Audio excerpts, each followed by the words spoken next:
Today is National Unity Day. So, in this lecture, we will discuss the story of integration of princely states. Why in news?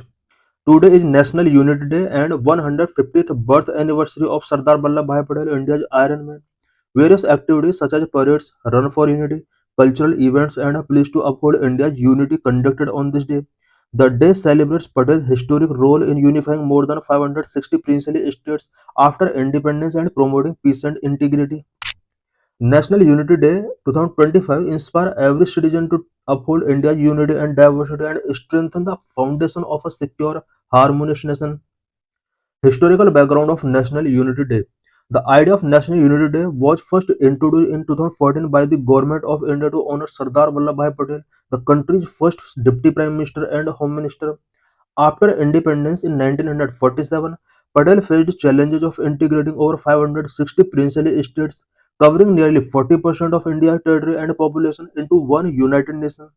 Under the Indian Independence Act of 1947, these states could choose to India or Pakistan or staying independent. Sardar Patel used diplomacy, persuasion, and decisive measures to integrate princely states. By August 15, 1947, almost all states had acceded to India. His leadership saved India from fragmentation and laid the foundation for a strong and unified democracy. Sardar Vallabhbhai Patel was born on 31st October 1875 in Nadiad, Gujarat. Integration of princely states after independence. Introduction. Indian Independence Act of 1947 gave princely states an option to join the India and Pakistan or continue as an independent sovereign state. At that time, more than 500 princely states have covered 48% of area of pre-independent India and constituted 28% of its population. These kingdoms were not legally part of British India, but in reality, they were completely subordinate to the British Crown. For the British, these states were the necessary allies to keep in check the rise of other colonial powers and nationalist tendencies in India. Accordingly, the princes were given autonomy over their territories, but the British have right to appoint ministers and get military support as and when required. Sardar Vallabhbhai Patel, India's first deputy prime minister and the home minister, with the assistance of VP Menon, the secretary of Ministry of the State, was given the formidable task of integrating the princely states. Patel convinced all princes to join India. He also introduced the concept of privy purse, a payment to be made to royal families for their agreement to merge with India. Bikaner, Baroda, and a few other states from Rajasthan were the first ones to join the union. Integration of some states given next. Number 1. Travancore. Travancore was southern Indian maritime state, which was strategically important for maritime trade and was rich in both human and mineral resources. It was one of the first princely states to refuse accession to the Indian Union and question the Congress leadership of the nation. By 1946, the Diwan of Travancore, Sir C.P. Ramaswamy Iyer, declared his intention of forming an independent state of Travancore. Sir C.P. Iyer is also said to have had secret ties with UK government, who were in support of an independent Travancore because they hoped that they would get exclusive access to a mineral called monazite that would support Britain in nuclear arms race. He stuck in his position till as late as July 1947. He changed his mind soon after he faced an assassination attempt by a member of Kerala Socialist Party. On July 30, 1947, Travancore joined India. Number Jodhpur. Jodhpur, the Rajput princely state, despite having a Hindu king and a large Hindu population, strangely had a tilt toward Pakistan. Young and inexperienced Jodhpur prince Hanwant Singh thought that he may get a better deal from Pakistan since his state was connected with the Pakistan. It is said that Jinnah given Maharaja signed blank sheet of paper to list all the demand. He also offered him free access to the Karachi port to arms manufacturing and importing along with military and agrarian support. Seeing the risk in the border state acceding to Pakistan, Patel immediately contacted the prince and offered him sufficient benefits. Patel assured him that number one, importing arm would be allowed. Number two, Jodhpur would be connected to Kathiawar by rail. Number three, India would supply grain to it during famines. On 11th August 1947, Maharaja Hanwant Singh, King of Jodhpur, signed the instrument of accession and the state of Jodhpur was integrated into the Indian Dominion. Number 3. Bhopal. Bhopal also wished to declare independence. Here a Muslim Nawab, Himadullah Khan, was ruling over a majority Hindu population. He opposed the Congress rule and was a close friend of Muslim League. He had made clear his decision to Mountbatten to attain independence. However, the letter wrote back to him stating that no rule could run away from the dominion closest to him. By July 1947, the prince became aware of the large number of princes who had acceded to India and decided to join India. Number 4. Hyderabad.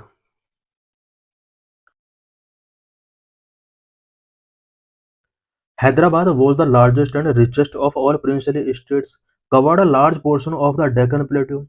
Nizam Mir Usman Ali was presiding over a largely Hindu population in this princely estate. He wanted independent estate and blatantly refused to join the Indian Dominion. He drew support from Jinnah, and tussle over Hyderabad grew stronger over time. Both dominions request and threat from Patel and other mediators failed to change the mind of Nizam, who kept expanding his army by importing arms from Europe. Things took a turn for the worse when armed fanatics called Rajakars started violence targeted as Hyderabad's Hindu residents. The Congress government decided to make a more decisive turn after the Lord Mountbatten resignation in June 1948. On September 30, 1948, Indian troops were sent to Hyderabad under Operation Polo. After a four-day armed encounter, the Indian army gained full control of the state and Hyderabad became the integral part of India. Later, Nizam was made the governor of state of Hyderabad. Number 5. Junagadh. Junagadh, situated on the southwest end of Gujarat, also did not accede to Indian Union by August 15, 1947. It contained a large Hindu population ruled by Nawab Muhammad Mahabat Khanji III. On September 15, 1947, Nawab Muhammad Khanji chose to accede to Pakistan, arguing that Junagadh adjoined Pakistan by sea. India believed that if Junagadh was permitted to accede to Pakistan, communal tensions already simmering in Gujarat would worsen and refused to accept the Nawab's choice of accession. The government pointed out that the state was 80% Hindu and called for a plebiscite to decide the question of accession. India cut off supplies the fuel and coal to Junagadh, stopped air and postal links, sent troops to the frontier, and occupied the principalities of Mongrol and Babriwad that had acceded to India. Pakistan agreed to discuss a plebiscite subject to the withdrawal of Indian troops, a condition India rejected. On 26 October, the Nawab and his family fled to Pakistan following clashes with the Indian troops. Before leaving, the Nawab had emptied the state treasury for its cash and securities. On November 7, 1947, Junagadh's court, facing collapse, invited the government of India to take over the state's administration. The Diwan of Junagadh, Sir Shah Nawaz Bhutto, the father of more famous Zulfikar Ali Bhutto, decided to invite the government of India to intervene. The government of India accepted the invitation of Diwan to intervene. A plebiscite was conducted in February 1948, which went almost unanimously in favor of accession to India. Junagadh became a part of the Indian state of Saurashtra until November 1, 1956, when Saurashtra became part of Bombay state. In 1960, Bombay state was split into linguistic state of Maharashtra and Gujarat, in which Junagadh was located, and since then Junagadh is part of Gujarat. Number 6. Kashmir. Kashmir was a princely state with a Hindu king ruling over a predominant Muslim population, which had remained reluctant to join either of the two dominions. The case of this strategically located kingdom was not just very different, but also one of toughest, as it had important international boundaries. The ruler of Kashmir, Maharaja Hari Singh, had offered a proposal of standstill agreement to both India and Pakistan, pending a final decision on the state's accession. Pakistan entered into the standstill agreement, but it invaded the Kashmir from north with an army of soldiers and tribesmen carrying weapons. In the early hours of 24th October 1947, thousands of tribal Pathans swept into the Kashmir. The Maharaja of Kashmir appealed to India for help. He sent his representative Sheikh Abdullah to Delhi to ask for India's help. On 26th October 1947, Maharaja Hari Singh fled from Srinagar and arrived in Jammu, where he signed an instrument of accession of Jammu and Kashmir instead. According to the terms of document, the Indian jurisdiction would extend to the external affairs, communication, and defense. After the document was signed, Indian troops were airlifted into the state and fought alongside the Kashmir. On 5th March 1948, Maharaja Hari Singh announced the formation of an interim popular government with Sheikh Mohammad Abdullah as the Prime Minister.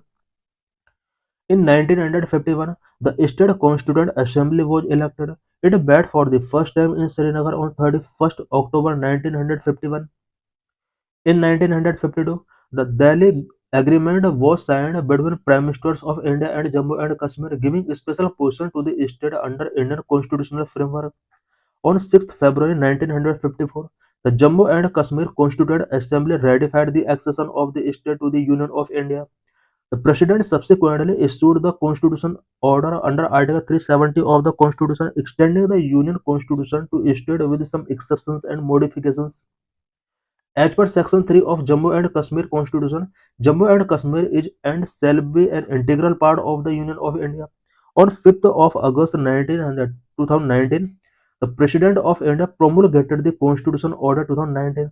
The order abrogated the special status accorded to Jammu and Kashmir under the provision of Article 370, whereby provisions of the Constitution which were applicable to other states were not applicable to Jammu and Kashmir. So thanks for watching this video.